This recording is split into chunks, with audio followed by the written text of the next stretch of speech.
अस्सलाम वालेकुम नाजरीन, आप देख रहे हैं फ्लाई न्यूज। ट्रंप का ईरान पर हमले के बाद बड़ा ऐलान, अमन करो वरना तबाही का सामना करो। साबिक अमरीकी सदर डोनाल्ड ट्रंप ने ईरान के खिलाफ बड़े पैमाने पर फसाई हमलों के बाद अपनी तकरीर में दावा किया है कि अमरीका ने ईरान के 3 अहम न्यूक्लियर मराकज़ फरोदो, नजन्स और अस्फहान को मुकम्मल तौर पर तबाह कर दिया। वाशिंगटन डीसी में कौम से खिताब करते हुए ट्रंप ने कहा कि ईरान के पास अब 2 ही रास्ते हैं, या अमन करे या तबाही का सामना करे। उन्होंने कहा कि यह हमले फौजी लिहाज से शानदार कामयाबी थे और अगर ईरान ने दुश्मनी जारी रखी तो मुस्तकबिल के हमले ज्यादा मुहलिक और ज्यादा आसान होंगे। ट्रंप ने इस्राएली वज़ीर-ए-आज़म नेतन्याहू के साथ करीबी राब्ते और टीम वर्क की तारीफ करते हुए कहा कि हमने एक ऐसी टीम की तरह काम किया जो शायद पहले कभी न बनी हो।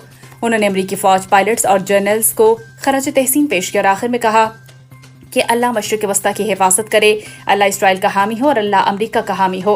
ईरान ने इन हमलों को बैनुल-अक़वामी क़वानीन की खुली खिलाफ वर्जी करार दिया है, जबकि अक़वाम मुत्तहिदा ने सूरत हाल को खतरनाक बिगाड़ कहा है।